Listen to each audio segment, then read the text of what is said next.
მოგესალმებით მეგობრებო.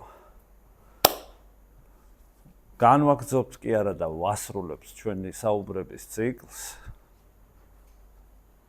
ქართულ 10 ქართულ ბესტსელერზე და დღეს გვექნება ბოლო საუბარი ნომერი 10 გოჩა მანველიძემ გლები.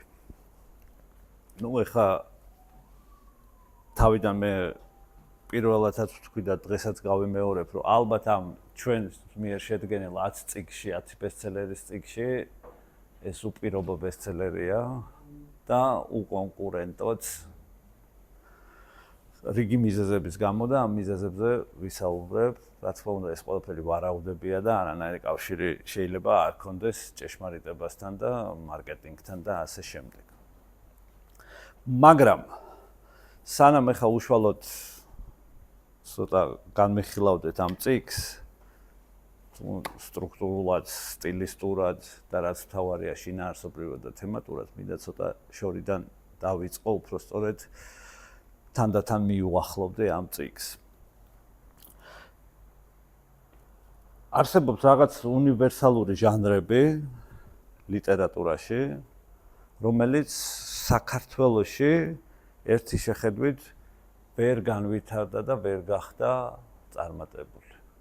ესეთი ჟანრებია, აბოლოს გამოჩნდა ასეთი ჟანრის ბევრი წიგნი, მაგრამ მაინც ვერ ხდება რა ეს წიგნი რაღაც მიზეზების გამო, ისეთი რომ ადამიანს გაუჩნდეს ამ წიგნების წაკითხვის სურვილი. ესეთი არის დეტექტივი, საიდუმლოებით მოცული რომანები, ასე ვთქვათ, სადაც რაღაც საიდუმლო არის, ტრილერი და ასე შემდეგ და ასე შემდეგ. თუმცა საქართველოს თავისი საბჭოთა წარსულის გამო შექმნა ჟანრი, რომელიც შეიძლება დაუშვათ ამ უნივერსალურ ჟანრებში არ მოიაზრება და ვერც მოიაზრება, იმიტომ რომ წმინდად საბჭოთა ჟანრია და პოსტსაბჭოთაც. ეს არის ეგრეთ წოდებული კრიმინალური ქურდული რომანი. რა შეიძლება ახლა ჩვენ ამას მსოფლიოში დაუშვათ ანალოგად დავუყენოთ?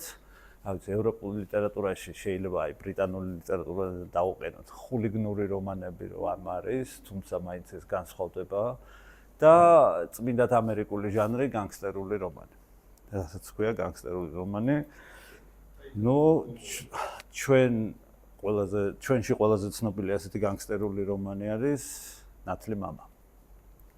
სხვათა შორის გოჩა მანველიძის მგლებს აქვს გარკვეული კავშირები ნათლი მამასთან, ანუ რაღაც პარალელებია და შეიძლება რაღაც გავლენებზეც ვისაუბროთ ამ სიტყვის აბსოლუტურად დადებითი და პოზიტიური გაგებით. ეხლა რატომ მოხდა ასე, რომ დეტექტივი და უშუალოდ ტრილერი ნაკლებად განვითარდა, შეიძლება არიან ავტორები, რომლებიც ამ ჟანრში წერენ, მაგრამ დაინტერესება ნაკლებია და მაინც ამ ეს განგსტერული პროზა და უშუალოდ მაფიოზური შეგვიძლია უწოდოთ და ქურდული პროზა რაღაც ჩვენი ინტერესი ისიც გვაინტერესებს და ესეც ადგილობრივ და უშუალოდ ადგილობრივ ნედლეულზე შექმნილი ეგრეთ წოდებული ქურდული პროზა რომანები. ამის მიზეზი ჩვენ რა თქმა უნდა ბეძიოთ პირველ რიგში საზოგადოებრივ მოწყობაში. როგორც განგსტერული რომანი, ამერიკული, მაფიოზური რომანი, ასევე ქურდული რომანი აგებულია ძალიან პატრიარქალურ იერარქიაზე. ანუ იერარქიის გარეშე თუ საზოგადოება არ არის იერარქიული თავისი მოწყობით, ასეთ საზოგადოებას არ აქვს შანსი განავითაროს ასეთი ჟანრი ლიტერატურაში. იმიტომ რომ როგორც დაუშვათ ჭირდება საზოგადოებას ლიდერი, ასევე მაფიას ჭირდება უპირობო ლიდერი და ასევე კანონიერი ქურდიც არის გარკვეული სუბკულტურის და გარკვეული საზოგადოების ლიდერი, ანუ უპირობო ავტორიტეტი. ამის გარდა არის კიდევ ერთი მომენტი. ქვეყნის სოციალური მდგომარეობა და სამართალი ქვეყანაში. ჩვენ თუ ახლა კარგად გავიხსენებთ, ძირითადად რომელ პერიოდს ეხება ამერიკული განგსტერული რომანები, ხო? ეს ეხება 30-იან წლებს, როდესაც იყო დიდი დეპრესია ამერიკაში და საბჭოთა კავშირი ერთი დიდი დეპრესია იყო ამ მხრივ, იმიტომ რომ სამართალი ძალიან ცუდად ფუნქციონირებდა, თუ საერთოდ იყო რაღაც სამართალი, ალბათ მაინც იყო რაღაც სამართალი, მაგრამ უუფლებო სამართალი იყო. და ამ მხრივ აქ იკვეთება ერთი ძალიან მნიშვნელოვანი რამ, რომ გარკვეულ და აი ასეთ საზოგადოებებში ღარიბ ოჯახში დაბადებულ ადამიანს თუ ის არ არის რაღაცა ბრწყინვალე გონება და ბუნებრივი მიდრეკილებები არ აქვს, ასეთივე არის სხვათა შორის დაგვავიწყდა ჩვენ დღეს რატომაც მახსენდებოდა, არ ვიცი თქვენ ხა გახსოვთ თუ არა, ჟოზე ამადუს ქვიშის კარიერის გენერლები ცნობილი ფილმიც იყო, ისიც ასეთივე ტიპის რომანია. აქ არის მთავარი რაღაც, რომ ასეთ საზოგადოებაში დაბადებულ ადამიანს, რომელსაც ცხოვრება არ მიცა ან ინტელექტუალური, ან ფიზიკური, ან ფინანსური ფორა, მისთვის კრიმინალი არის ერთ-ერთი ყველაზე ისეთი კრიმინალში ჩართვა არის კარიერა, ჩვეულებრივი კარიერა, საიდანაც შეიძლება ის გამოვიდეს წარმატებული ადამიანი, იმიტომ რომ სხვა არაფერი არ აქვს. აქედან გამომდინარე ეს ჩვენ როცა ვლაპარაკობთ რაღაცა კრიმინალურ მიდრეკილებებზე ამა თუ იმ ერში, ამ შემთხვევაში ავიღოთ საქართველო. ამას აქვს თავისი მიზეზი, რომ აი ესეთ ადამიანებისთვის ეს არის გზა წარმატებისკენ.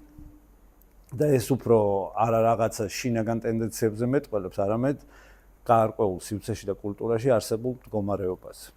და ზუსტად ამან წარმოშვა მთელი ეს კულტურა, სადაც როდესაც ადამიანი უსამართლო გარემოში იწყებს რაღაცა სამართლის ძებნას და წესრიგის ძებნას და ასეთ წესრიგს ქმნის ანუ უკანონო, ანუ ალტერნატიული კანონი, რომელიც დაუშვათ იქ დიდი დეპრესიის დროს იყო ეს მაფია, ჩვენთან იყვნენ ქურდები.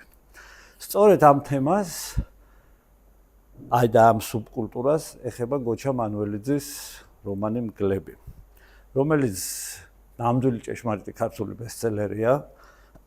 თან ისეთი რომ უკვე ცოტა იმაზეც ვფიქრობ, რომ ამდენი ხანი რო არის წიგნი ბესტსელერი, ესე იგი ცოტა შეიძლება რაღაც სხვა ღირებულებებიც გქონდეს და ამას არ უნდა უყურო შენ რაღაცა სნობური აკადემიური რაღაცა ზევიდან, ასე ვთქვათ.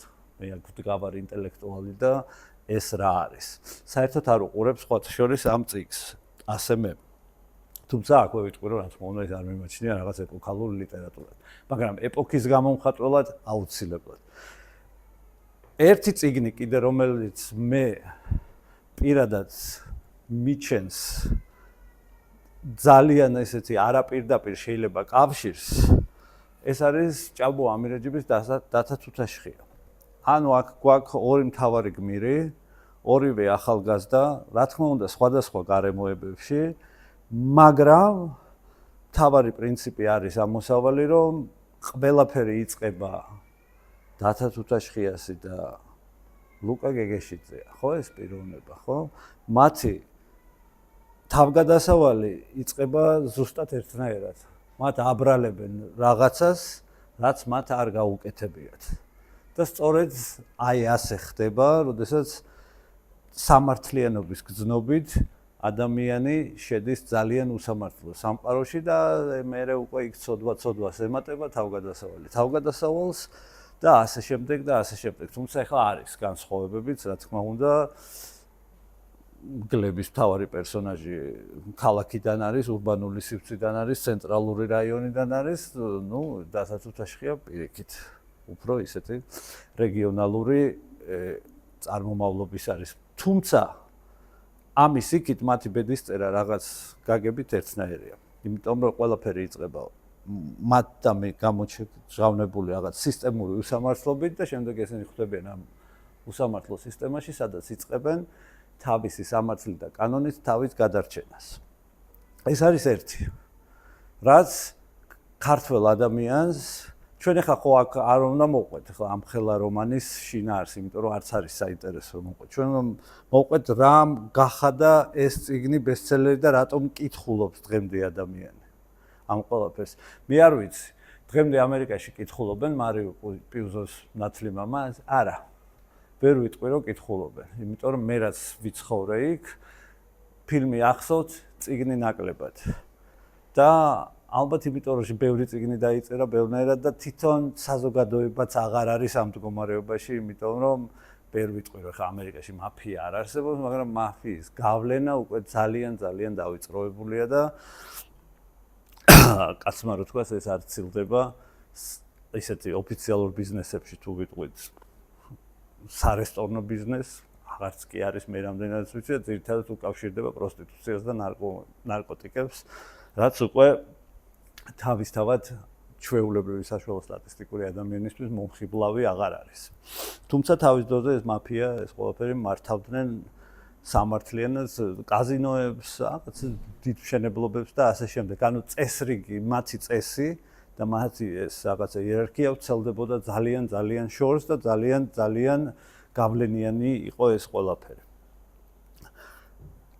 ამ რომანში არის ზუსტად ეს ნათლი მამა ტყუილად არ მიხსენებია, არის გარკვეული გავლენა ამ რომანის. ოღონდ ყველაზე საინტერესო ამ შემთხვევაში არის ის, რომ ეს არ არის არც სტილისტური გავლენა, არც ესთეტიკური გავლენა, კაცმა რო თქვას და არც დაუშვათ როგორ შეიძლება ითქვას ეს.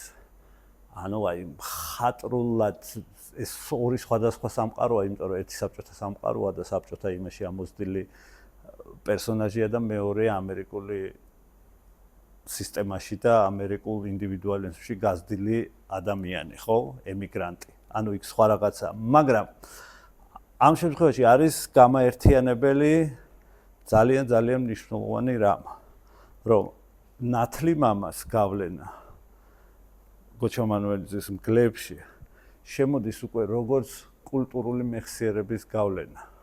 ანუ ავტორი განზრახ ქმნის ისეთ სიტუაციებს, რომელიც შენ მკითხველს, მისი თაობის მკითხველს და ალბათ ნებისმიერი ადამიანი მაინც თავის თაობით განსაზღვრავს ყველაფერს და ნაკლებად იცის უფროსები რას ფიქრობენ და უმცროსები და ავტორმა იცის რომ ზუსტად ეს ინტონაცია არის კულტურულად ძალიან მნიშვნელოვანი და ჩემი თაობისთვის დაუშვათ, იმიტომ რომ მე არ ვარ კიდე ნათლი მამას თაობა. მე უფრო ნაიარევის სახის თაობა ვარ. ტონი მონტანას თაობა ვარ, ვიდრე დაუშვათ ნათლი მამის. მაგრამ აი ეს აშკარად იგრძნობა ტექსტში.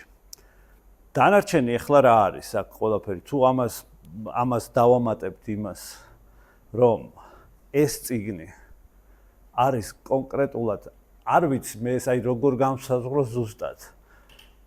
ეს არის პოსტსაბჭოთა კრიმინალური რომანი. იმიტომ რომ ამ რომანს აქვს კავშირები ძველ ქართულ საბჭოთა დეტექტივებთან, მე არ ვიცი თქვენ წაკითხული გაქვთ თუ არა. რაღაც ინგლის ბილიკი, იორომ ჩადუმენელის დეტექტივი. ანუ გაცილებით ეს სამყაროა, ვიდრე თუნდაც ჩვენი პირველი განსახილველი ავტორი ვინც იყო, აკა მორჩილაძის სამყარო, მადათოვი და ასე შემდეგ და ძველი ტფილისური, ასე ვთქვათ, ამბებზე აგებული დეტექტივები და ასე შემდეგ. ანუ ეს შეიძლება ესე მოკლედ რომ გავსაზღვროთ, პირობითად რა თქმა უნდა არის პოსტსაბჭოთა ეპოქაში დაწერილი საბჭოთა კრიმინალური რომანი. ეხლა აქ ისმევა ერთი ძალიან მნიშვნელოვანი შეკითხვა, სუფთა ლიტერატურულად და სტილისტურად. რამდენად მნიშვნელოვანია, რომ ეს წიგნი არის დაწერილი ქართულად, იმიტომ რომ ესეთი წიგნი თავისუფლად შეიძლება დაწერილი იყო სომხურად, აზერბაიჯანულად, არ ვიცი, ტაჯიკურად, უზბეკურად, რუსულად, უკრაინულად, ბელორუსულად. ალბათ დაწერილიც არის. ეჭვიც არ მეპარება, რომ სადღაც ეს ფორმა არის ძალიან მრავალჯერ გამოყენებული და ანუ სხვადასხვა ენაში, სხვადასხვა კულტურებით, სხვადასხვა პეიზაჟით, მაგრამ სტრუქტურა აგებული არის, იმიტომ რომ ეს მოიცავს საბჭოთა კულტურას.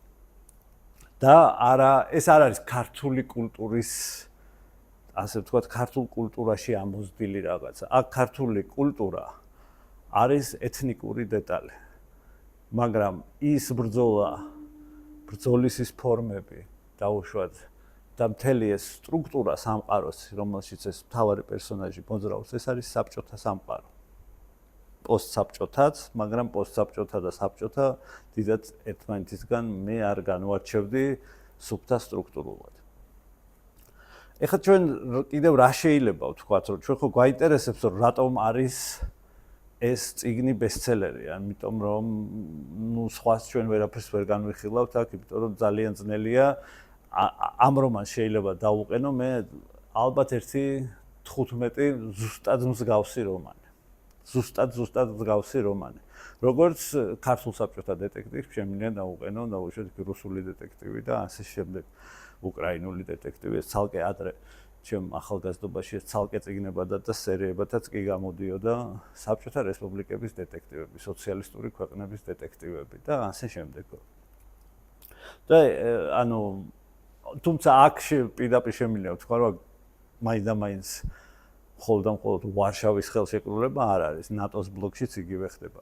რისი თქმა მინდა ამით, რომ ასეთ რომანებს აქვს ერთი სტრუქტურა, აქ ორიგინალობას ძალიან ნაკლები მნიშვნელობა აქვს.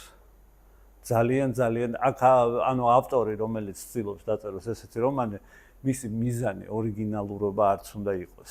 მისი ორიგინალობა არის, რომ გაითვალისწინოს დრო. დაუშვათ, როდესაც ეს რომანი დაიწერა ალბათ უკვე სადღაც 20 წლის წინ, ასეთივე რომანები იწერებოდა კიდე 50 წლის წინ და განსხვავება არის რაში, ანტურაჟში, გარემოში დაუშვათ და ადამიანების ურთიერთობაში, მაგრამ არსობრივად ეს არის სქემა, რომელსაც ჭირდება ორი რამ.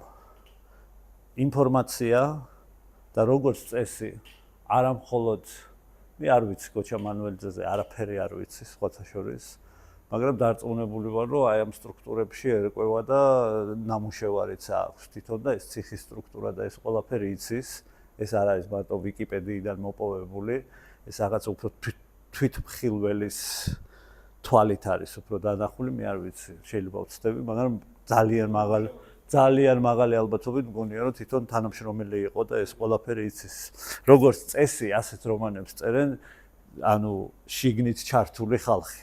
განგსტერულ რომანებსაც და ასე შემდეგ, ან ადამიანები, რომლებიც იცნობენ ესეთი კატეგორიის ადამიანებს დაუშვათ და თუ მარიო პუზოს შემთხვევაში საკმარისი იყო ის, რომ გაზრდილიყავი 30-იან წლებში იტალიურ სამეზობლოში დაუშვათ ამას, როდესაც ხედავდი და შენი თვალი ბავშვური იმახსოვრებდა ამ ყველაფერს. სხვათა შორის მარიო პუზოს აქვს ძალიან კარგი რომანი, პირველი, რომელიც თავის ბავშვობაზე მოგვითხრობს და როდესაც ეს რომანი დაბეჭდა 50-იან წლებში, ითვლებოდა ერთ-ერთ ყველაზე იმედის მომცემ ამერიკელ ახალგაზრდა მწერლად. ისეთ ხალხთან ერთად, როგორიც არის დაუშვათ ჯონ აპდაიკი, სოლ ბელოუ და ასე შემდეგ. და შემდეგ უცებ დაწერა ასეთი წიგნი, ალბათ მე თვითონ ამას ხსნიდა, რომ გაჭირვებამ დააწერინა და უფულობამ ესეთი წიგნი, ანუ სერიოზული დასაწყისი ჰქონდა. ეს ყველაფერი არის დამყარებული პიროვნულ გამოცდილებაზე, ანუ ინდივიდუალურ გამოცდილებაზე. აქ არ აქვს მნიშვნელობა, შენ შეიძლება არ იყო დაუშვათ კრიმინალური ავტორიტეტი, მაგრამ მუშაობდა ამ სისტემაში, რომელსაც შენი თვალით ხედავ და იცი ეს ყველაფერი როგორც მუშაობს. რა უპირატესობას გაძლევს ეს? ეს გაძლევს შენ ციხის და კრიმინალური სლენგის ცოდნას პირველ რიგში, ვინ როგორ მეტყველებს, ვინ როგორ შექმნა ანუ ნატურალისტური სცენები და ასევე აი აქ ერთი რაღაც მინდა ვთქვა, ხო, რომ ჭაბუ ამირეჯებს რო არ ქონოდა ყველაფერი ეს გამოცდილი, გადასახლებები და ისეთი, ალბათ დათათუთაშხიას ვერ დაწერდა. მე ესე მგონია პირადად. ანუ პიროვნული გამოცდილება მე არ ვამბობ, რომ ყველა მწერალი ავტობიოგრაფიულია, მაგრამ ყველა მწერალი წერს საკუთარ გამოცდილებაზე დაყრდნობით. განსაკუთრებით ესეთ რაღაცას, ანუ დაუშვათ ადამიანი, რომელიც არ არის ამ სამყაროში ნამყოფი და ჩართული, ესეთ რომანს ვერ დაწერს. ამიტომ მგონია, რომ ავტორმა ეს ყველაფერი ძალიან კარგად იცის. ანუ აქ კიდე გასათვალისწინებელია მკითხველისთვის ალბათ საინტერესო არის, რომ აი გოჩა მანუელიძის ამ რომანში ერთ-ერთი ბოლო რომანია, თუ არ ჩავთვლით თემურ ბაბლუანის რომანს, ხო? სადაც მასშტაბია შენარჩუნებული. ანუ სხვა ტერიტორიული მასშტაბია. შემდეგ თანდათან ძალიან ბუნებრივი პროცესების და ვითარების გამო ქართული ლიტერატურა დავიწყობდა საქართველოს ტერიტორიაზე დაეტია, ასე ვთქვათ. მაგრამ თვითონ ეს კრიმინალური რომანი მე არ მგონია რა ამის შემდეგ დაწერილა რამე ესეთი ტიპის რომანი. შეიძლება ვიღაცებმა ცადეს, მაგრამ ეს მცდელობა ჩაიფუშა. და რა არის აქ ახლა? გუშინ ახლა კიდე რომ ვიმეორებდი ამ ტექსტს, სხვანაირად კითხულობდი. ანუ მაინტერესებდა უკვე ენობრივ დონეზე როგორ არის გაკეთებული. და შეიძლება ითქვას, რომ ამ წიგნის ავტორი ლიტერატურასაც კარგად იცნობს, სხვათა შორის. ქართულ ლიტერატურას და რუსულ ლიტერატურას კარგად იცნობს. ანუ ეს არ არის ის შემთხვევა, როდესაც ავტორმა არ იცის სტილის ფასი და სტილის მნიშვნელობა წიგნში და წიგნისთვის და ტექსტისთვის. ეხლა ძალიან ვაქებ, მაგრამ ნუ რა ვქნა ეგრეა.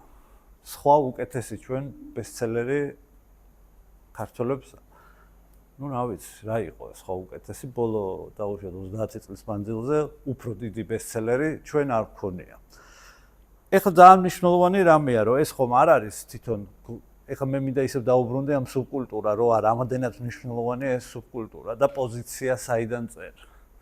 გოჩა მანუელიძეს ასევე აქვს ომზე დაწერილი სარანგი რომანი, ხო, რომელიც თავისთავად იყო ბესტსელერი, მაგრამ მე გაჩერდა როგორც ემართება ბესტსელერების უმრავლესობას. რაღაცა წაიკითხეს, მაგრამ გადადეს გვერდზე, მაგრამ აი მგლები დღემდე ცოცხალი წიგნია.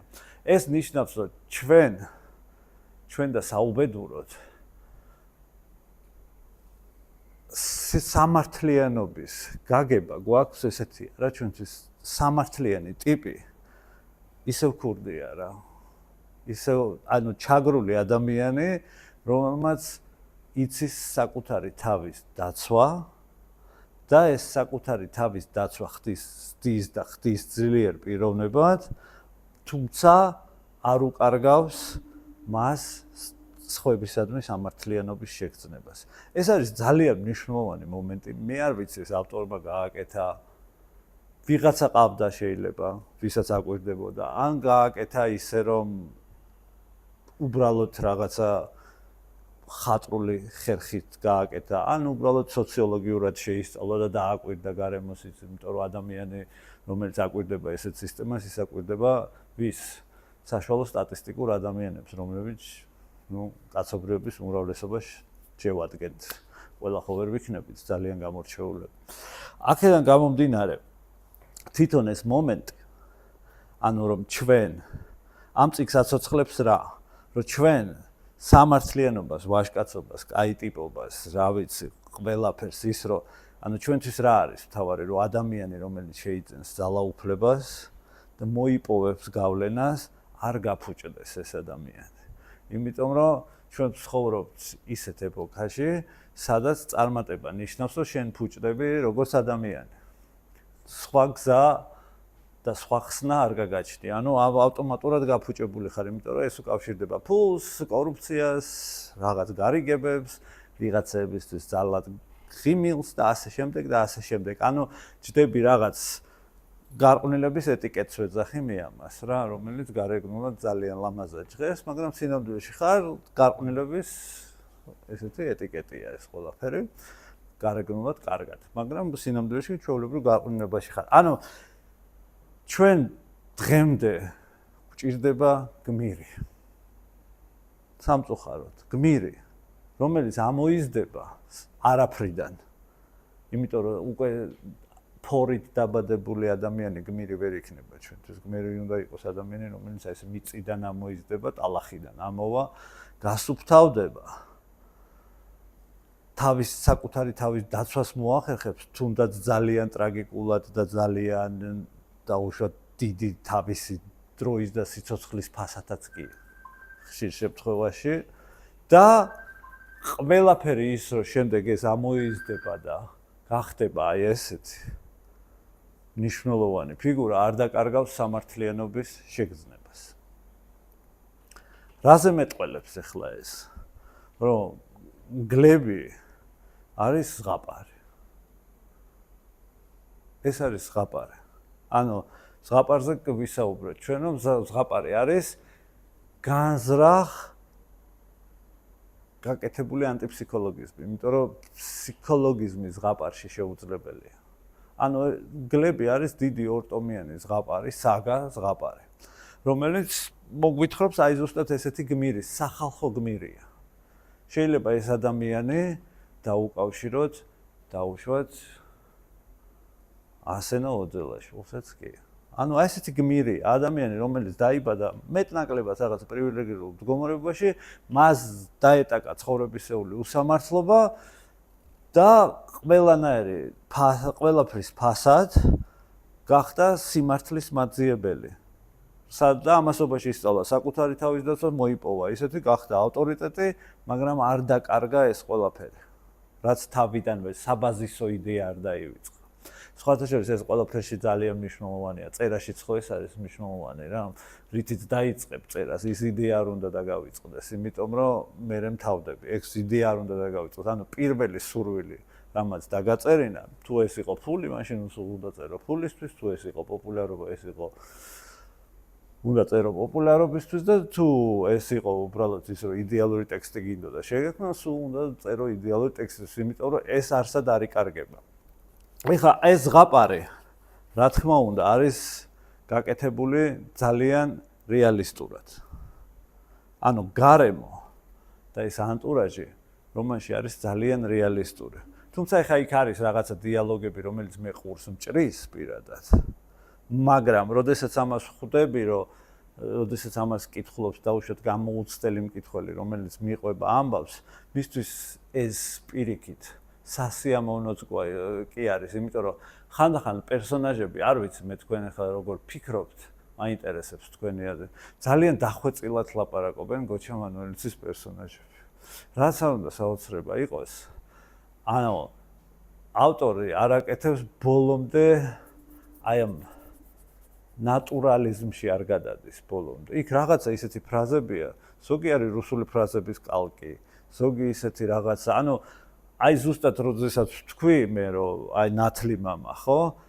ეთყობა თარგმანში აქ ეს ყველაფერი ნანახი, ან წაკითხული, ან ორივე ერთად და აი აქ შემოდის ამ აბსოლუტურად საბჭოთა და გარემოში შემოდის აი ესეთი ამერიკული, იტალიური მაფიოზების ფილოსოფიური ტონალობა. თუმცა ეს შეიძლება ისედაც აღვიქვათ, რომ თვითონ აი ეს უკვე ეს პერსონაჟები, რომლებიც გაზრდილები არიან ამ კულტურაზე, რაღაც ქვეცნობიერად ბაძავენ კიდევაც კინოს გმირებს.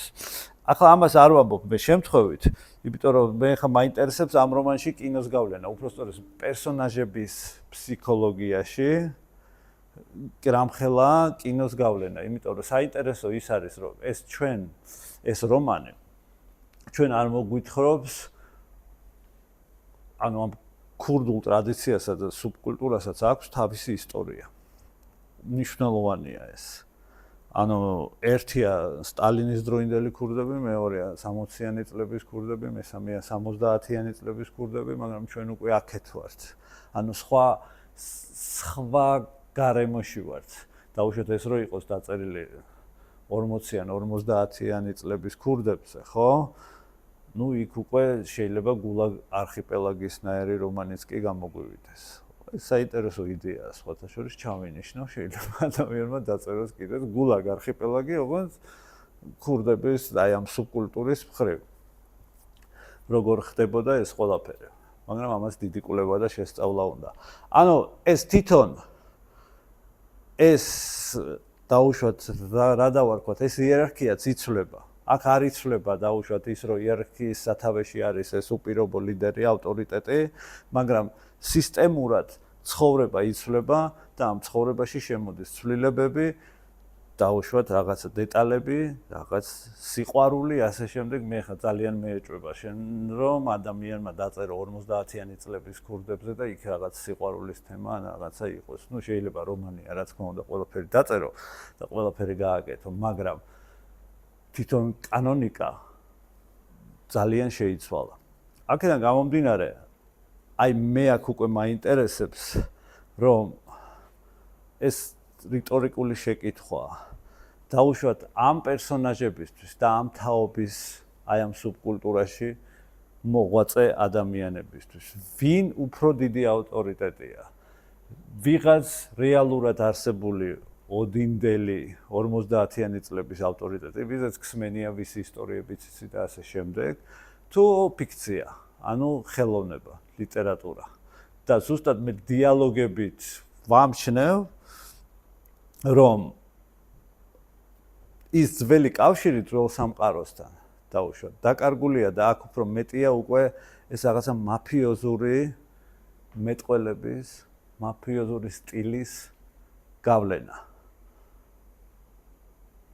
ოღონდ ეს არ ხდებოდა მხოლოდ ამ სუბკულტურაში. ერთი ორი თაობა ჩვენთან გაიზარდა ფილმებზე. ანუ სამი თაობა. თავისუფლად იყოფა სამ თაობად. არის თაობა, მამაჩემის თაობა იყო, რომელიც გაიზარდა შესანიშნავ შვიდეულზე. არის შემდეგი თაობა, რომელიც გაიზარდა ნათლი მამაზე და არის ჩემი თაობა, რომელიც გაიზარდა ნაიარევ სახეზე. და არის თაობა, რომელიც გაიზარდა მატრიცაზე. ეგენი სხვა თაობაა. და მაგათ სხვანაირად მიაჩნიათ. თუმცა, ეხლა აი ეს ტყუილად არ ვთვლი, ანუ ყოველთვის იყო აი ამ სუბკულტურასთან ჩვენი დამოკიდებულება რაღაც მნიშვნელოვანი. ყოველთვის გამოსავალს იქეძებდი შესანიშნავ შვიდეულში, ნათლი მამაში, ნაიარევ სახეში. ანუ იქ იყო 7 კაცი, აქ იყო მაფია და ბოსი და იქ ჩემი თაობის უკვე ამ ნაიარევ სახეში იყო ერთი ტიპი, რომელიც ქმნის და აი ბოლომდე ინარჩუნებს, მაგრამ პრინციპი არის ერთი და იგივე. და ყველაფერი ეს გვამცნობს ჩვენ ერთი და იგივეს, რომ ჩვენ გვაკლია და განვიცდით მაგარ დეფიციტს სამართლიანობის. ანუ ჩვენი გაგებით სამართალი არ არის დედამიწაზე. ყოველ შემთხვევაში დედამიწის იმ ნაწილზე, სადაც ჩვენ ცხოვრობთ. ამიტომ ჩვენ ვიწყებთ ზუსტად ასეთი გმირის ძიებას ცხოვრებაში. და როგორც წესი ხოლმე ესეთი გმირი აღმოჩნდება კანონგარეში. ანუ ესეთი გმირი არ შეიძლება იყოს კანონში და რაღაცა ინსტიტუციაში. ესეთი გმირი არის ყოველთვის კანონგარეში. ანუ რაღაცა გარიყული. იმიტომ რომ მისი პრინციპები არ ემთხვევა საზოგადოებრივ პრინციპებს და გარიგებებს, მაგრამ პიროვნულად იმდენად ძლიერია, რომ ესე პირდაპირ წინააღმდეგობას ერთ-ერთზე ვერანი ვერ უწევს. ამხრივ ეს ძალიან საინტერესო ტექსტია. ანუ იმის თქვა მინდა მე რომ გოჩა მანუელიძის აი ამ რომანს რაღაცა ჰუჰუს რომ ვიღაცები აყრიან ამ წიგნს. სიამბლეში ეს წიგნი წაკითხული არა აქვს და მე ეს წიგნი წავიკითხე არა მხოლოდ როგორც ბესტსელერი, არამედ ბოლო წიგნი საქართველოში, რომელიც დაიწერა სახალხო გმირზე. ანუ მე ესე უყურებ, რომ ეს ადამიანი არის სახალხო გმირი. ეხლა ვიღაცა იტყვის, რომ ნუ აი ეს არსენად სახალხო გმირია და დათათუთაშხიაც და ისიც ესეც და ეს კაციც სახალხო გმირია, ეს გეგეშიძე? კი, იმიტომ რომ შეიცვალა, როგორც ის შეიცვალა სტრუქტურულად რაღაცეები შეიცვალა და დღეს ესეთი გმირი გყავს. ანუ ისეთი გმირი გყავს, რომელსაც შეიძლება რომ სადღაც ბევრია გაკეთებული და შემდეგ კარგათაც იცხოვროს და სულ ტყეში არ იყოს, ასე ვთქვათ რა და ტყიდანაც გამოვიდეს. დღეს ესეთი გმირი გყავს, იმიტომ რომ ზუსტად ეს ტყიდან გამოსული, რომელიც არ კარგავს. ტყიდან გულისხმობ აი ეს აბრაგობიდან, უკანონობიდან სადღაც გამოსვლას და ასე შემდეგ, აი ეს თავის ისტორიას რო არ ივიწყებს. ანუ ძალიან მნიშვნელოვანი გმირია არა იმდენად ლიტერატურისთვის, არამედ ჩვენ ვცდილობთ ხოლმე რომ გავიგოთ რა ხდება. საერთოდ ადამიანებში რა ხდება, რატო აინტერესებს, ანუ მარტო ინფორმაციულად აინტერესებს? არა. აქ ანუ მე ეს გმირი რო იყოს დაუშვათ, არა ასეთი და ტექსტი რო იყოს აბსოლუტურად იგივე ინფორმაციის მატარებელი, რაც არის, ეს წიგნი არ წაიკითხავთ. იმიტომ რომ თავარი არის გულშემატკივრობა. შენ ამ ადამიანში ხედავ შენ მცველს. როგორც თავის დროზე ხედავდი არსენ აუძელაშვილს მცველს, როგორც ვიღაცები მე ხედავდი დათათუთაშხიაში მცველს, ვინ ყავს ჩვენ ეგეთი გმირი კიდევ? და ინგლისელებს ყავთ რობინ ჰუდი დაუშვათ, ხო, რომ დღემდე რა ვიცი, ყოველ დღემდე ახსოვთ რაღაც. ანუ რა ესეთი ბოლოს ყავს, აი დღეს ამის შემდეგ ეს არის უკანასკნელი სახალხო გმირი.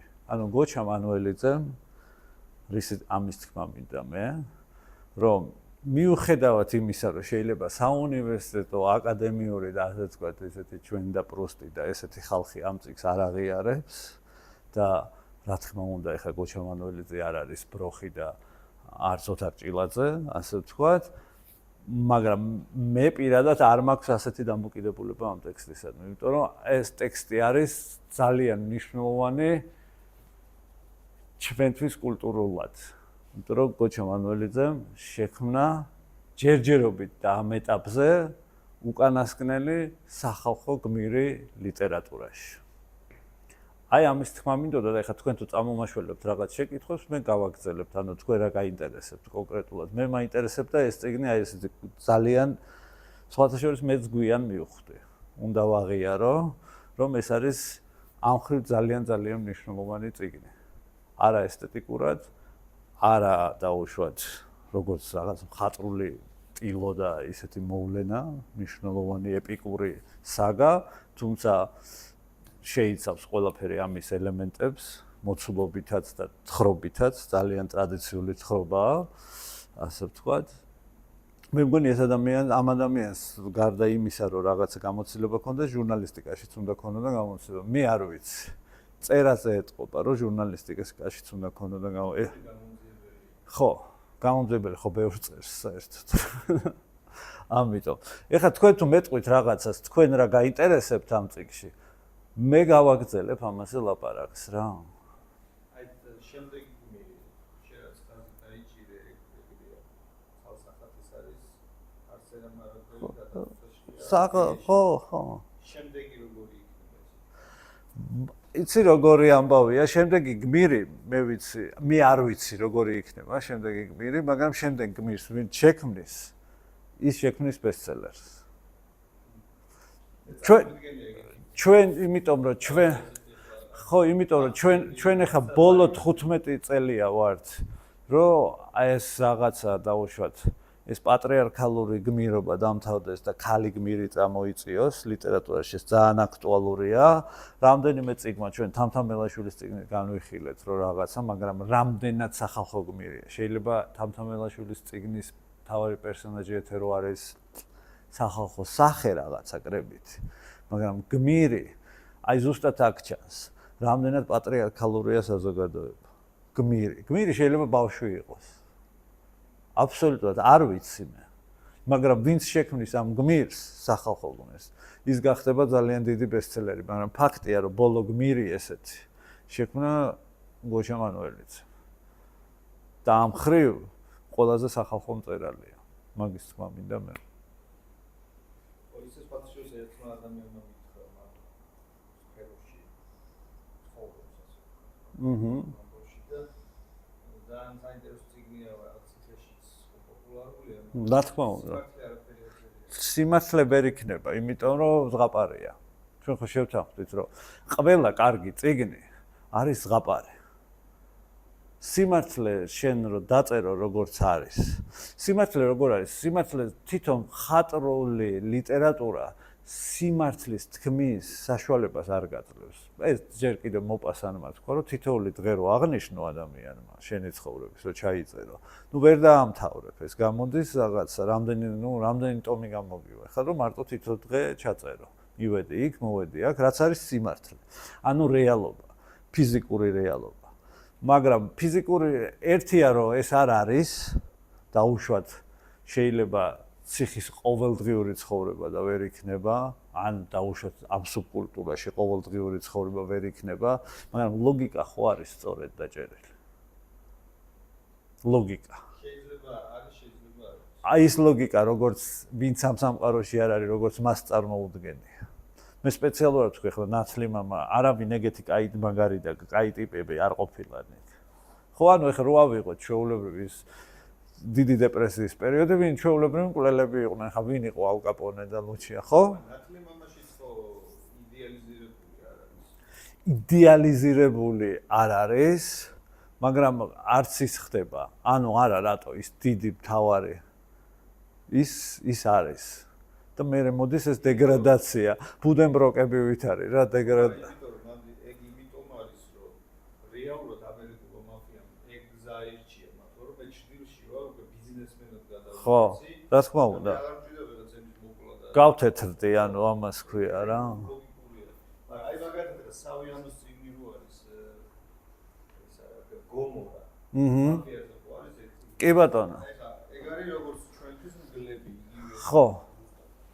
არა გომორა ასევე ძალიან საინტერესო წიგნია სხვადასხვა. მე არ მაქვს საკითხული, თავს ვერ დავდებ. გლებისგან იქ მთელი სიბინძურე რაც არის ანუ ეს დოკუმენტალური წიგნია? დოკუმენტური წიგნია, ანუ დოკუმენტური არ არის. ხატრული რომანი. მაგრამ იქ მაგალითად ხო მთელი სიბინძურე აი მაგალითად ჩანს ფილმებიდან რომ ერთი მაფიოზი მეორე დედას მოუკლავს.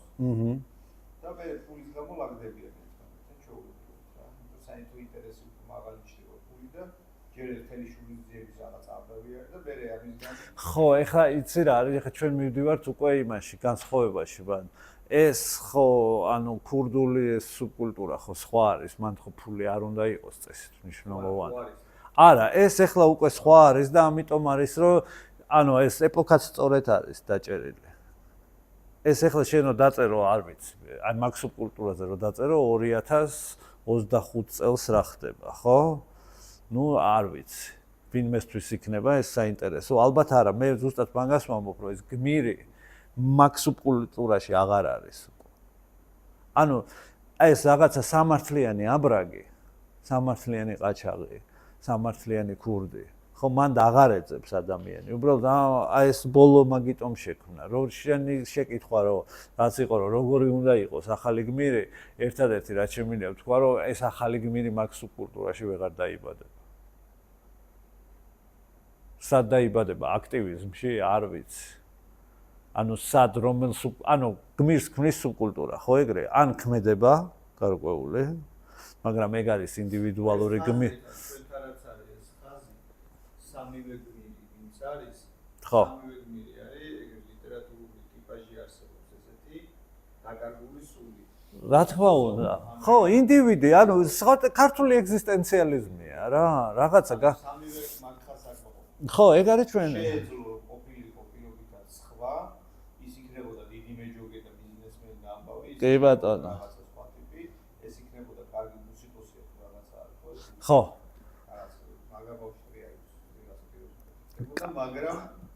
მაგრამ გარემოება უსამართლობა აიძულებს რომ თავ ცხოვრების თავად პრინციპად სამართლიანობის ძიება აქციოს.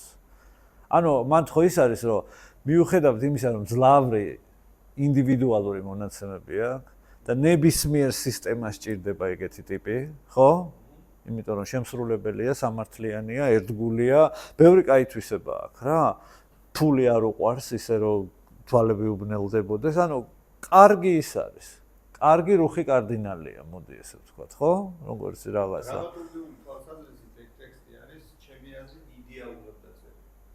ეს გლებ. შეცდომას არის. მე ზუსტად მაგას ვამბობ, რომ თავის ჟანრში, თავის რა ჟანრშიც ეს არის დაწერილი.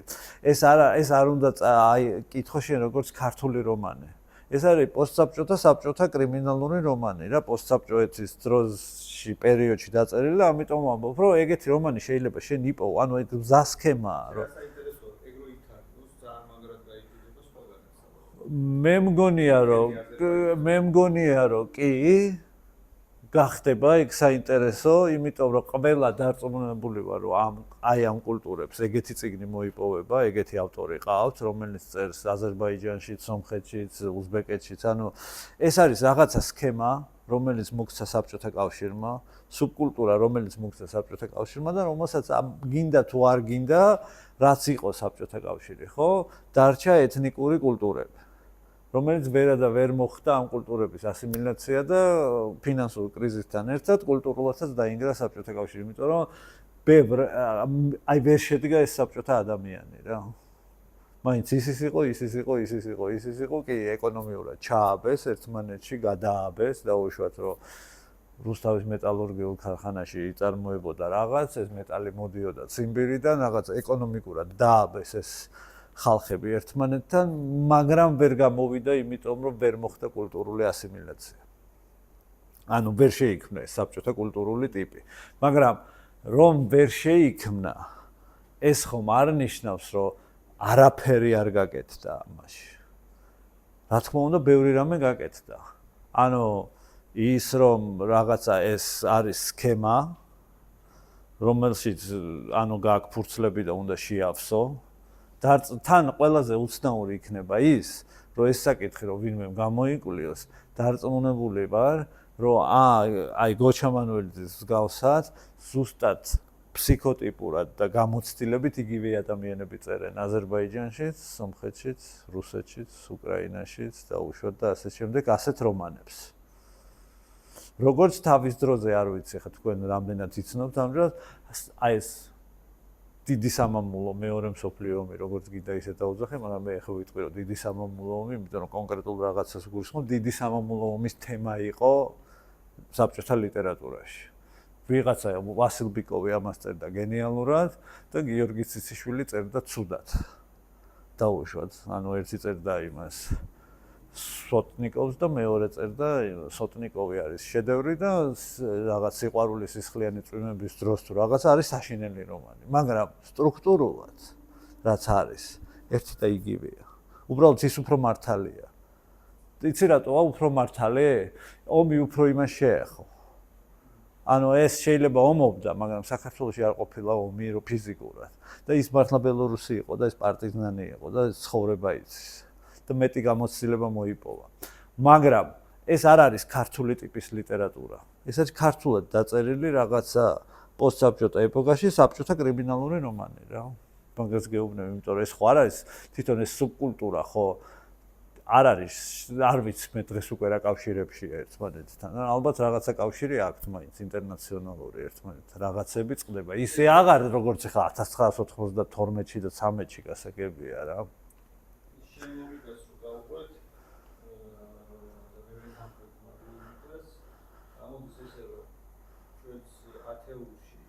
რომელი ავტორების ამბობენ რომ მე ავწერალი ვარ და რაღაც ამბავი და ისინი ნაკლებად აგრძელებენ ქართულ ტრადიციას და ეს ბოლო ავტორი რომელიც ამბობს რომ არის ჩემთვის წერ ეს აგრძელებს სინამდვილეში ქართული გმირის შექმნის, იმიტომ რომ ქართული გმირი სამწუხაროდ ვეფხისტყაოსნის შემდეგ სულ ქართული გმირი შეიქმნა ანტიგმირის, მე ვიტყოდი, სულ რუსული იმპერიის ჩარჩოებში. სამწუხაროდ ბოლო ისეთი ქართული გმირები, რომელიც ქართველები არ არიან ვეფხისტყაოსანში, ხო? შემდეგ არის რაღაცა წყვეტა და შემდეგ უკვე ის ლუარსაბსათქარიძე და დარეჯანია თუ პირიქით, ხო, რაღაცა არსენ აუძელაშვილი და რაღაცა ყველაფერი თუ ბახვაფულავა, გიორგი წერეთლის დაუშვათ პირველი ბიზნესმენი და სოლომონ ისაკი, ყველაფერი იქნება მე-19 საუკუნეში. ეს ნიშნავს, რომ შენ რაღაცა მოხდი ამ აი რუსული იმპერიის რაღაც საზღვრებში და აქ შეიქმნა. და გამომდინარე აქედან რატო აქვს ამათ კავშირი? ანუ რუსულ სამართალთან აქვს რა პრობლემა? რუსულ სამართალთან, რომელიც მე არ ვამბობ, რომ ხა უნიკალური უსამართლობა, ალბათ ყველა სისტემაში რაღაცა უსამართლობა არის, მაგრამ რუსული სამართალი არის არაინდივიდუალისტური. რატოა მაშინ ყველა ინდივიდი, ანუ ეგზისტენციალური ტიპები, ეგ არის რა, ჩვენი კამიოა რა ის რაღაც. ეს ანუ ეგზისტენციალიზმი ეგ არის ქართული, რომ იბრძვის რაღაცა უსამართლობის წინააღმდეგ. და ეს წიგნი თავისთავად არის, ანუ ნამუშევრის მხრივ არანაირი პრობლემა არ აქვს, შენ თუ მიიღებ ამას აპრიორი როგორც ჟანრული, ანუ გაცილებით აი ამ დაუშვათ ჩვეულებრივი საგის ტიპის ამბის ცხრობა, რაც არის, ხო? რაღაცა უწყვეტი ცხრობა, რომ სულ რაღაცა და სადღაც ხვდები ახლა აქ რაც მოხდება და რა, იმიტომ რომ არ არის რთული მისახვედრი ახლა რა შეიძლება მოხდეს ამ სტრუქტურის წიგნში. მაგრამ მნიშვნელოვანი ეგ არის, რომ არ ვიცი, შეიძლება მე ვამბობ ამას პირველად, არ ვიცი. მე ყოველ შემთხვევაში არ შემხედრია, რომ ვინმეს უცხოს, რომ გოჩა მანუელიძემ შექმნა უკანასკნელი გმირი ქართულ ლიტერატურაში. რომელსაც ყველა დაინტერესდა, ანუ ხალხი მასიურად დაინტერესდა და დასცინია რომ ქართული წერილების დიდი ნაწილი გოჩა მანუელიძე. მაგალითად ფიქრობ რომ საერთოდ არაფერი დასაცინია რა. გოჩა მანუელიძის ანუ როგორი რაღაცაა, იცი? ეგ სნობიზმია ჩვეულებრივ. ანუ აქ რო იყოს თემატიკიდან გამომდინარე. არა, მე მგონი ტირაჟებია რა, მათ პრობლემა რა. მე მგონი ტირაჟებია პრობლემა. ხო და ეგ არის პრობლემა რა.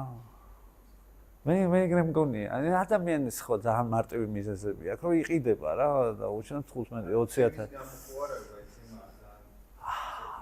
არა, იმიტომ რომ დაუშვათ არის ეგ კი ბატონო. ანუ ქართულ ლიტერატურაში ეს ძალიან კაი რაღაცა თქვი ახლა და ძალიან საინტერესოა. ქართულ ლიტერატურაში სადაც არანაირი იერარქია არ არსებობს ერთი მხრივ და არ არის გაყოფილი სერიოზული ლიტერატურა არასერიოზულისგან და დაუშვათ ვიღაცა ტიპი რომელიც ქმნის არასერიოზულ დაუშვათ რეგიონალურ გასართობს შეიძლება იყოს ძალიან მაგარი მწერალი. ყველა ხვდებით რა გამორჩილაძეს გულისხმობ ახლა. ხო, დაუშვათ ანუ რეგიონალური და მასშტაბის თუნდაც ძალიან მაგარი მწერალი. აყვანილი იყოს რაღაც ხარისხში, ეს არის სრულიად ხო რაღაცა ისეთი დისბალანსი. უცებ არის ადამიანი, რომელიც ზუსტად ამ რეგიონისთვის წერს ყველაზე გაყიდვად წიგნებს, ხო? თან ვერ იტყვი რომ ეს რაღაცა არაპროფესიონალურად გაკეთებულია თავისი ჟანრისთვის. ინფორმაციულადაც მზად არის, სტილისტურადაც მზად არის, პერსონაჟების შექმნითაც, სტრუქტურულადაც ესმის და ყველაფერი გაეგება. იმ დონეზე, რა დონეზეც ამას ჭირდება გაგება. ეხლა მე მიკვირს დაუშვათ. რომ ვიღაცა გამოვა, მე მაგას ვაბრალებ, რომ ეს არის ის, რომ ამ ადამიანს არ იცნობენ არანაირი ის არა აქვს რაღაცა თბილისი, რაღაცა შმილისი, რაღაცა ეგეთი რაღაცები. არტუსაობ შეიძლება ითქვას რაღაცა სტატუსი არ აქვს. ანუ ეს ძალიან ლოკალური ისენია, თორე ხა ტიპი გამოგივარდება და მიკი სპილეინი მაგარი მწერალია გეტყვის და მიკი სპილეინი თუ მაგარი მწერალია გოჩამანულიძე რატოა ცუდი მწერალი ვერ ხვდები.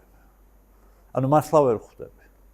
თუ რაღაცა ეხლა გოჩამანულიძე შეიძლება დეშილჰემეტი არ არის დაუშვათ რა ან რეიმონ ჩენდლერი და ნამდვილად არ არის რა იმიტომ რომ ისინი ეხლა მაინც ისეთი ფოლკნერის შემდეგ და ჰემინგვეის შემდეგ წამოსული ხალხია და სხვა ისაწვა სხვა ლიტერატურის კომერციალიზაციას ეწეოდნენ რა ხო ხვდები ანუ სხვა ის არის სხვა ტვირთია ხა ფოლკნერის შემდეგ რომ მოდიხარ გინდა თუ არ გინდა ხო ეგრევე არის ზუსტად სტივენ კინგი რატოა მაინც განსხვავებული ხო ამ კომერციულ ლიტერატურაში იმიტომ რომ მაინც ამოსდილია 60-იან 70-იან წლების ავანგარდში ამოსდილია და რაღაცა ისეთი აქვს რომ წერის კულტურას მნიშვნელობა აქვს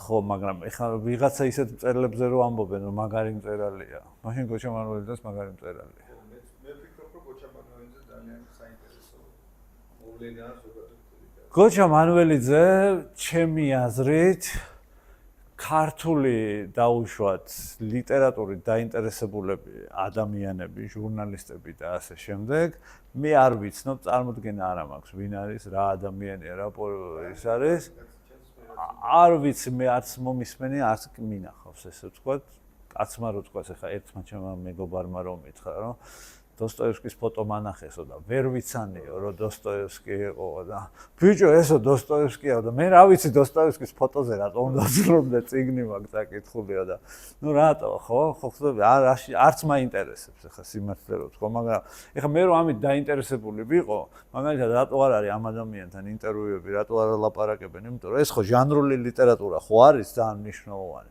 თუ რაღაცაზე დგას ფინანსურად გამომცემლობები და ისინი ხა ჩემზე მეტად ხო გოჩამანულიძეზე დგანან ფინანსურად რაც უნდა მაგას ლაპარაკი ახლა ხო და რატო არ გამომცემლებებსაც აქვს ეს სნობიზმი რომ კი ბატონო კი გოჩამანულიძეს გამოვცემ რაღაცას და ორივე გამოეცი და უბრალოდ სახელი დაარქვი რომ ეს არის რაღაცა ჟანრული დეტექტიური რაღაცა რომანი საგა და იმას დაარქვი რომ ის არის ინტელექტუალური პროზა მაგრამ მან მგონია რომ ორმხრივი ის არის სურვილი არ არის რას რო ეხება არა არ მგონია ქურდულ სუბკულტურას ეხება რა ვიცი ხა რაღაცეები ნუ რა ვიცი ხა პლეხანოველი მოგელა რა რატო არის ხა ისეთი პერსონაჟი თუ დაუშვათ სანტა ესპერანსა და ესეთი წიგნები შეიძლება იყოს სადაც არის ეგეთი პერსონაჟი ხო არ არის მანდ არის ჩვენი რა დაარქვა რა გინდა რომ დაარქვა მას პროვინციალიზმი რა ორღობიზმი ორღობიზმია ეგ ნამდვილად, რომ გიჭირს სახელის დარქმევა. თორე გოჩა მანუელიძე თავის ჟანრში ალბათ საუკეთესო ქართველი მწერალია, რა თქმა უნდა. და რაც თავია, აი შექმნა რა, ეგეთი ტიპი შექმნა. ეხლა მე ეს მომწონს თუ არ მომწონს, ამ შემთხვევაში არის ძალიან მეათე ხარისხოვანი. თქვენ მოგეწონათ ეს წიგნი?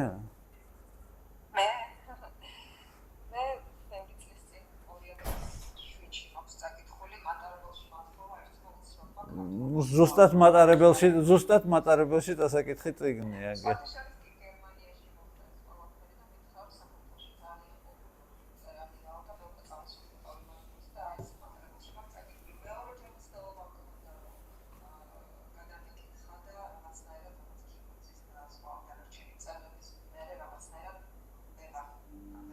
ხო, ნუ ეხა ესეთი ბესტსელერზე როცა ვლაპარაკობთ, აი ეს არის ბესტსელერი. ანუ ჩვენ როცა ვლაპარაკობთ რაღაცა მასების ფსიქოლოგიაზე და მასების ეს სიტყვაც არ მომწონს რა. ანუ აი ხალხი როგორ წიგნებს კითხულობს, ხო? როცა გვაინტერესებს. ხალხი კითხულობს საქართველოში ასეთ წიგნებს დაუშვათ. ხალხი კითხულობს არა, მეორეჯერ წასაკითხი თუ იძულება არ არის, არანაირად არ არის. მე მგონი რომ ბესტსელერის მთავარი კონცეფციაც ეგ არის, რომ მეორეჯერ რაც უნდა იყოს წასაკითხი წიგნი. ერთხელ წაიკითხე და ამთავრე. ამიტომ რომ უბრალოდ საინტერესო არის ის, რომ გოჩა მანუელიძე სხვა ბესტსელერებისგან განსხვავებით, ბესტსელერის ავტორებისგან განსხვავებით, არ არის კონვეიერი. ანუ და ეს ძალიან საინტერესო მოვლენაა, რომ ადამიანს, რომელსაც ახლა 20 წელია აქვს დაუშვათ, ერთი წიგნი გლებია ესეთი ბესტსელერი და მეორე წიგნი სარანგი, რომ ისიც თავის დროზე ბესტსელერი, ხო? არ გადაიქცა კონვეიერად. იმიტომ რომ ვიღაცა შეუძლია რომ ეს ერთი და იგივე პერსონაჟები როგორც ხდება ბესტსელერში, ხო? დაუშვათ ახლა აი ამერიკაში ხო ვიცით როგორც არის, შექმნიან ერთ დეტექტივი ბოში დაუშვათ, ხო? მახსოვს რაღაცა წიგნი, მაიკლ კონელის დეტექტივი ბოში. და ეს ბოში არის, ну რა ვიცი, 50 წიგნია, ხო? ანუ კონვეიერი აქვს ჩართული.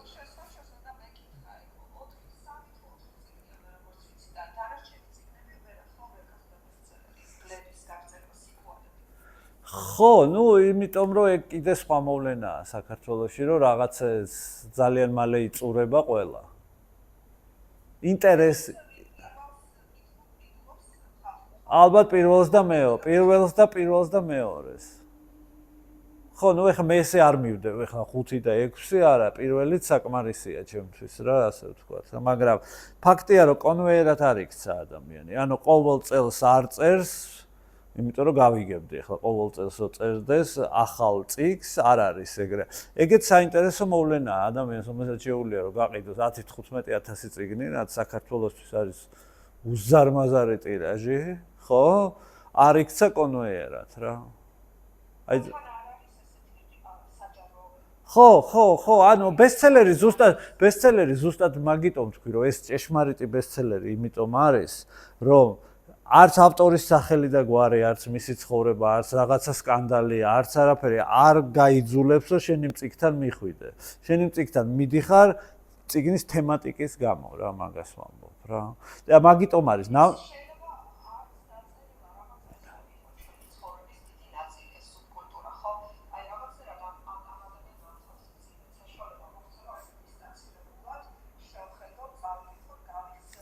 ანუ მე მგონია რომ მაგის გარდა უბრალოდ კაი ტიპი შექმნა რა, ჩვენი გაგებით კაი ტიპი რა.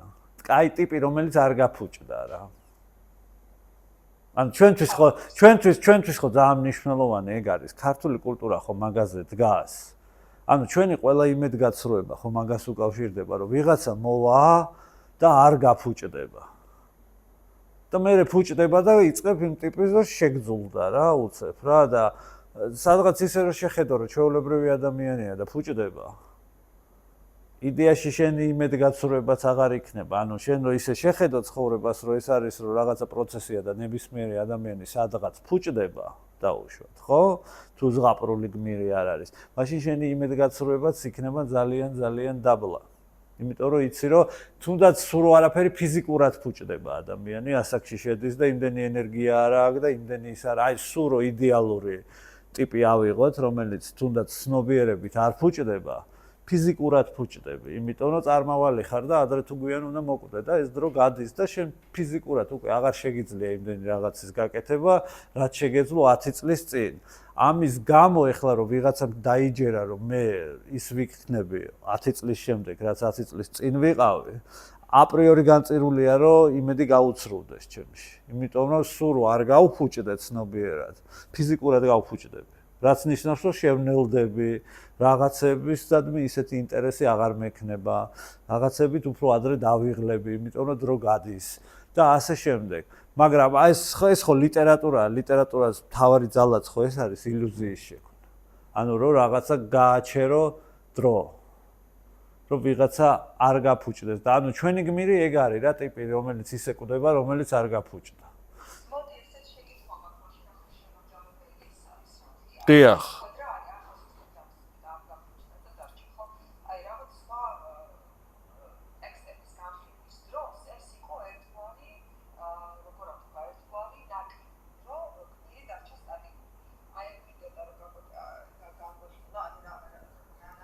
ხო, ეგ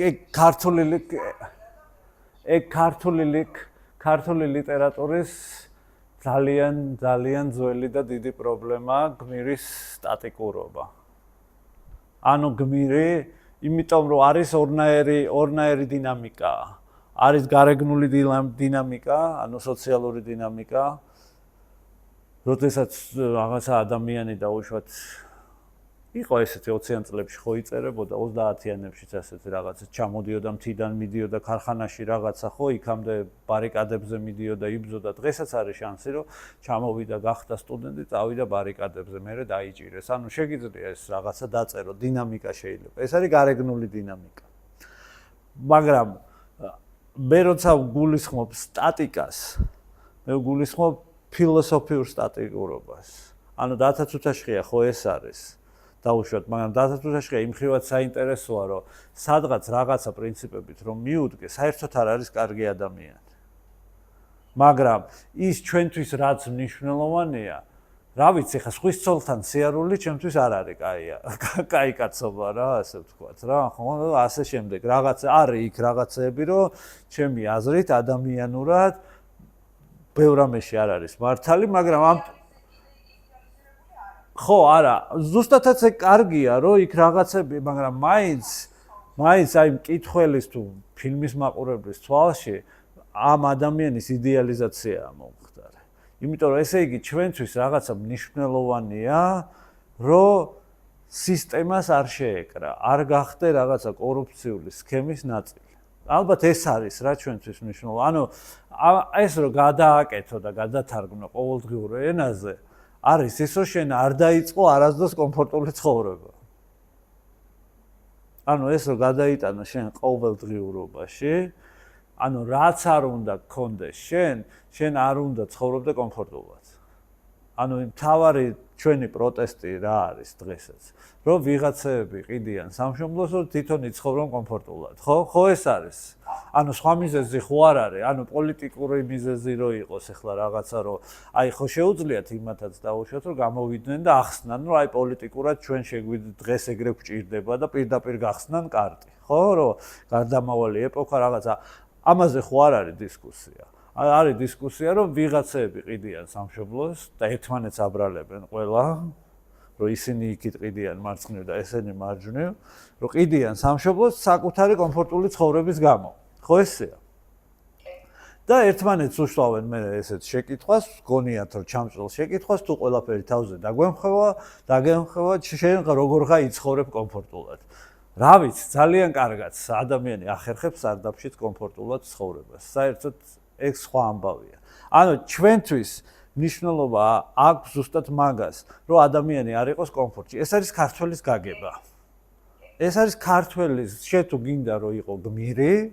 გალაქტიონ ტაბიძე რატოა გმირი დაუშვათ ხო იმიტომ რომ შეეძლო რომ სახლიც ქონოდა აგარაკიც ქონოდა ისიც ქონოდა ანუ შეეძლო ის ხო არ არის რომ არ შეეძლო პარტიაში შესულიყო ანუ ადამიანი რომ იწყებს შეფასებას ანუ გონია ესე რომ ეხლა გალაქტიო ტაბიძე შეეძლო პარტიაში შესვლა, იმაში შესულიყო ისიც აგარაკიც მოეთხვა, თუმცა ფაქტი სხვა რამეა, რომ სტალინის სიკვდილის შემდეგ ბრძოლიც ყავდა, წყნეთშიც ჰქონდა აგარაკი და ყველაფერიც. უბრალოდ იმდენად არ იყო ამ სივრცის ადამიანი, რომ მაინც დისკომფორტში იყო, მაინც კონფლიქტში იყო და ვერ იცხოვრებდა კომფორტულად, იმიტომ რომ კომფორტულ ცხოვრებას მატერიალური საგნების გარდა ჭირდება ფსიქოკომფორტი. შენ უნდა იყო კომფორტში, აი საშუალო სტატისტიკურ მორალთან, გაგებასთან, რაღაცა აი ამ ხალხის კონცეფცია რაც აქვს ცხოვრებაში.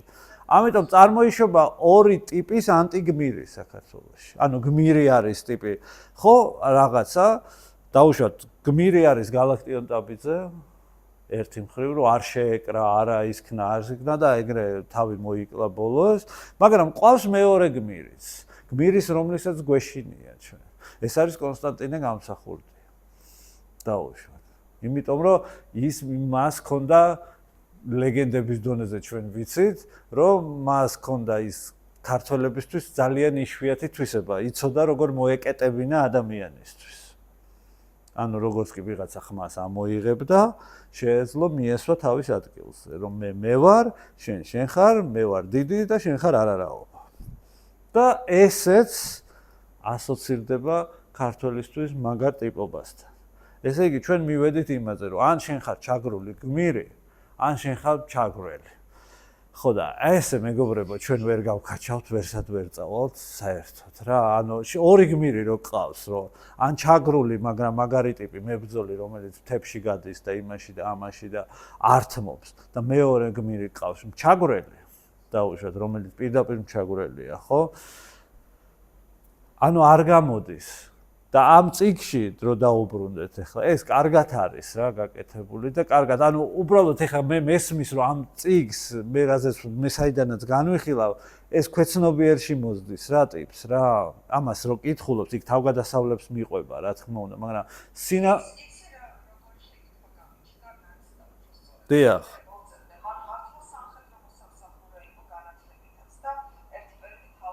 ანუ არა შანსი არ არის ადამიანმა რომელმაც არ იცის ეგ სტრუქტურა და ეგ იერარქია რაღაცა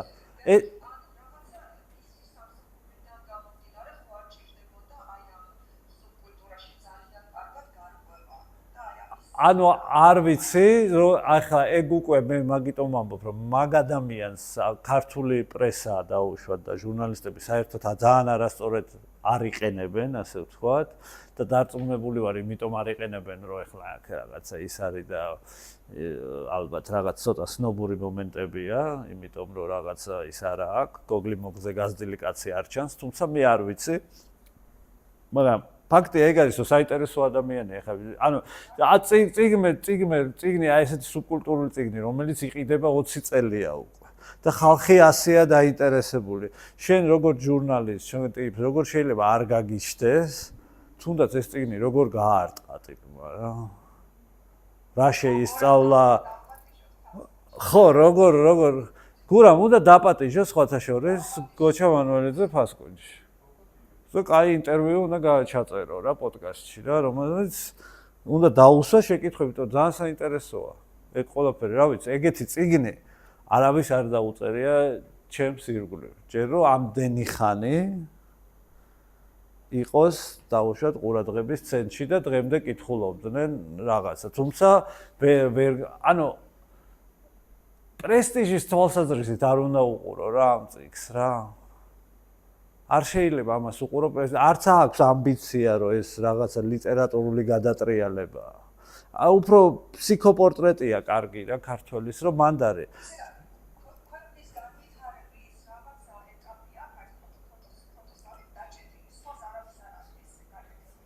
ხო, ეს ხალხში არავინ სხვა მწერალი არ გასულა ამ დონეზე ხალხში. რაც არ უნდა უცნაური იყოს. ეხლა მე შეიძლება რაღაცა ვიღაცამ ჩათვალოს რომ ისეც ვამეტებ, მაგრამ მე მგონია რომ ნოდარ დუმბაძის შემდეგ ესე ხალხში არავინ არ გასულა. ნოდარ დუმბაძის შემდეგ, თუმცა ალბათ სამწერლო სტატობით რა თქმა უნდა, ნოდარ დუმბაძე უფრო მნიშვნელოვანი მწერალია, მაგრამ ასე ხალხში დაუშვათ, ნოდარ დუმბაძის შემდეგ ალბათ არავინ არ გასულა. ნუ დათა თუთაშხია ფილმმა უშველა ძალიან ბევრ რამეში, მაგრამ წიგნის დონეზე ასე ხალხში არავინ არ გასულა. ამიტომ და საერთოდ არასწორად იყენებენ ამ ადამიანს, მეც უმკითხავთ, იმიტომ რომ ბოლო ქართველი ხალხის გმირი შექმნა რა ადამიანი. რომელსაც ადამიანი რო კითხულობს, გულშემატკივრობს და გვერდზე უდგას, ასე ვთქვათ რა. არ გახსოვს ის ჯინსების თაობა? დიახ. ეს არის ქართველების ინფანტილიზმისთვის დამახასიათებელი. დიახ. და სწორედ ასეთი გმირი. აი რაღაცა შედარება რომ მოვახდინოთ, აი ჩემი საერთოდ გაცილებით ჯობია ხო გლედი, ხო ჯინსების თაობა რაღაც თვითონ ასე ვთქვათ და სიამოვნების ისანა სხვადასხვა სამყაროა და სხვადასხვა კონფლიქტია, მეც უმკითხო.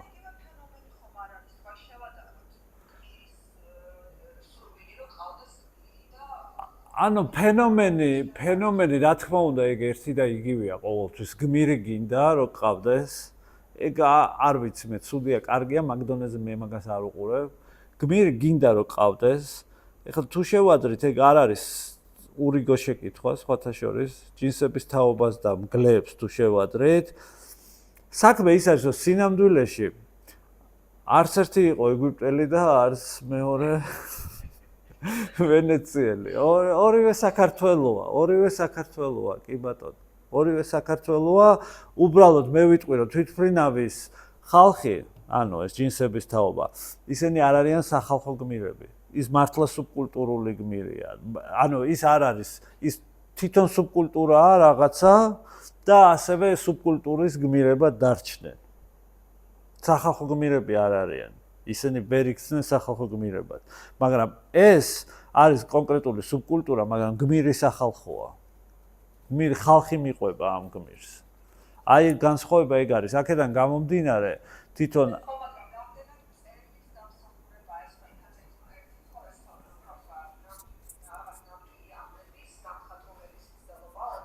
ხო, რა თქმა უნდა.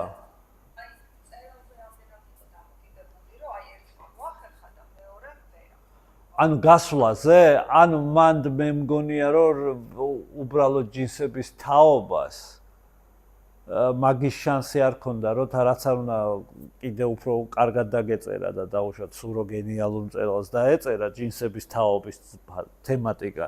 არანაირი შანსი არ ქონდა და გეტყვით რატომ. რა თქმა უნდა, ხე ჩემი აზრია. არა, იმიტომ რომ ანტისახალხო გმირები არიან ეგენ. ანუ მათმა ქმედებამ დააზარალა ხალხი, უბრალო ხალხი.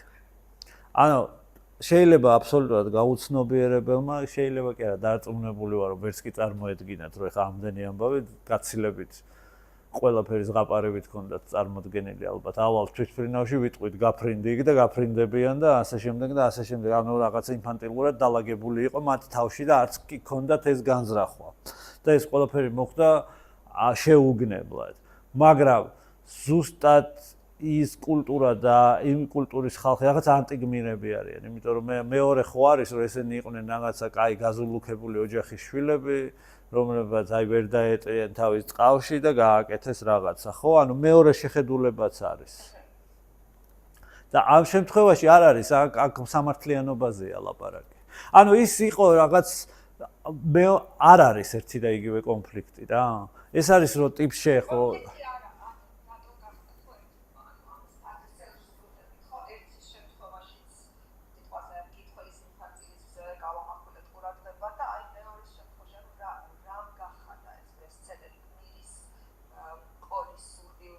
ანუ საერთო სახალხო სამართლიანობის გაგებამ თუ გასაგებად ვამბობ. ანუ არის რაღაცა საშუალო სტატისტიკური სამართლის გაგება, რომელიც ჩვენ ყველა თანხმდებით, მე გვაერთიანებს მეტნაკლებად თანხმდებით, არის რაღაცეები ხო, რომ ბავშვს არ უნდა დაარტყა დაუშვათ. ამაში ხო თანხმდებით და ვინც დაარტყავს ბავშვს, უფროსის დასრული ადამიანი, ეს არის უსამართლო ქმედება. ამაზე ხო თანხმდებით რა და უცებ შეიძლება ამ წესს, მაგრამ ამ წესს ხო ბევრი არ ღვევს, ძალიან ბევრი. მაგრამ შეფასება მაინც ხდება ის, რომ ეს ცუდია. და არის მეორე დაუშვათ, რომ რაღაცა სხვას არ უნდა ავნო. ხო? თუ ის არ გონებს შენ, ანუ თვალის წილ თუ არ არის და კბილის წილ არ უნდა აბნო. დაუშვათ ამ შემთხვევაში ზუსტად იმას ვამბობ, რომ ჯინსების თაობის ინფანტილიზმის გამო გამოვიდა ისე, რომ სხვას ავნეს საკუთარი ოცნების გამო.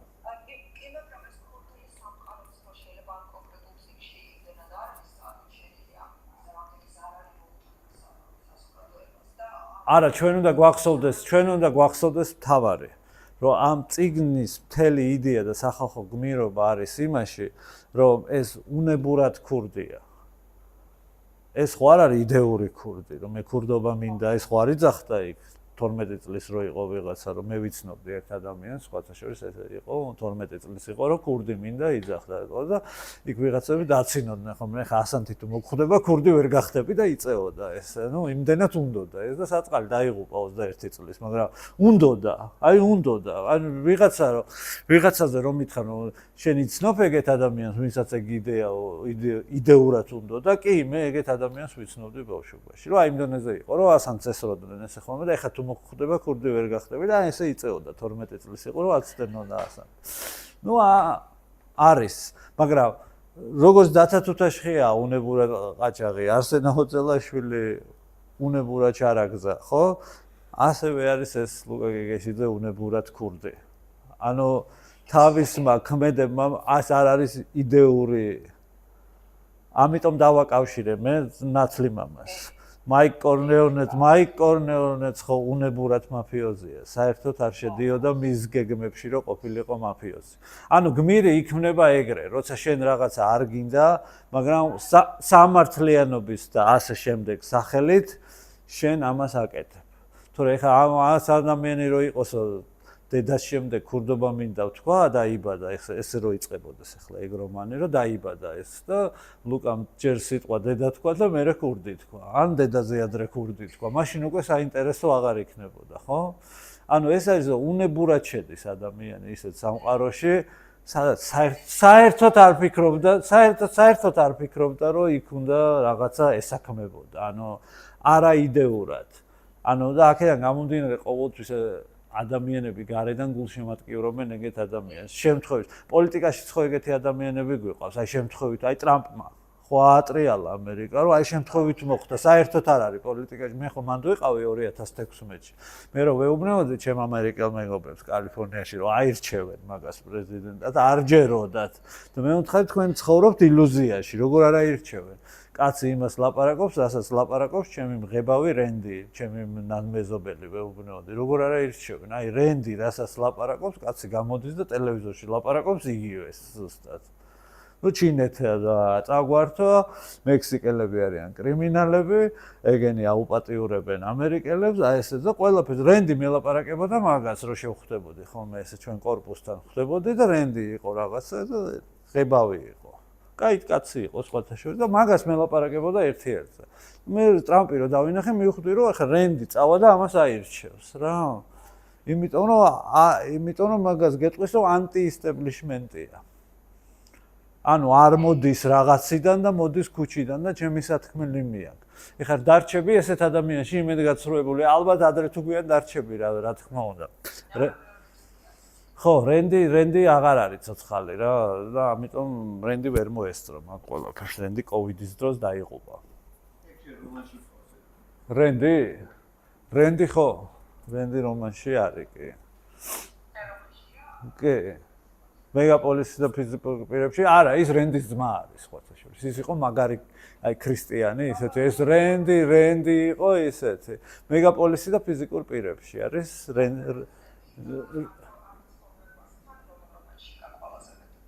მეგაპოლისი და ფიზიკურ პირებში. ხო. ხო და აი ესე რა. მოკლედ ველოდებით ახალ გმირს. დიდი მადლობა მობრძანებისთვის, თუ რამე არა გაგვჭირდება ხო?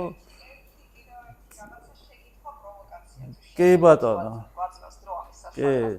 ასეთი იდეა მომივიდა წინა შეხვედრაზე რომ საუბრობდით, რომ მეკითხა თქვენთვის დავამთავროთ, ხო, ძალიან საინტერესო იყო, ძალიან ბევრი ჩემთვის ძალიან საინტერესო იყო, იმიტომ რომ არ ვიცნობდი და გავიცანი და აღმოვაჩინე და გავიგე ეს ქართული ბესტსელერი როგორც ფენომენი და ძალიან დიდი მადლობა ამისთვის. მაგრამ იდეა მომივიდა ესეთი, რომ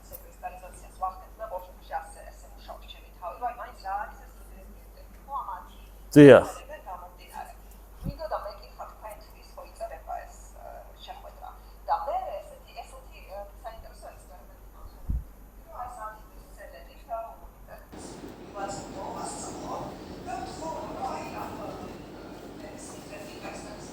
იმაში რომ თავის სპეციფიკაციებს და ახლა შევადარებთ. კი ბატონო. რა თქმა უნდა.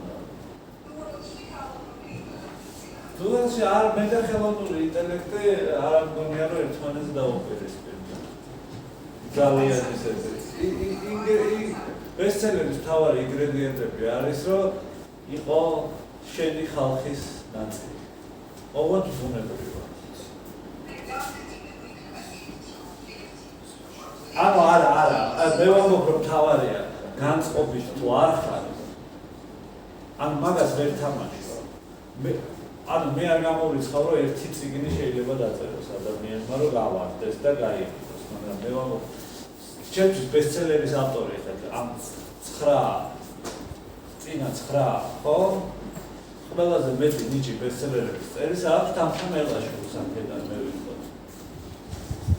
მე ვიტყოდი რომ ყველაზე მეტად ნიჭი ბესტსელერების წერის, რომელსაც უბრალოდ არა აქვს დინამიკა, წელიწადში ერთი წიგნის გამოქვეყნების, უბრალოდ ყველაზე მეტი ნიჭი აქვს ბესტსელერების წერის თანხა მელაშვილს, იმიტომ რომ ბუნებრივად ანუ ხალხი წიაღია და ის და ამ სიტყვის საუკეთესო გაგებით.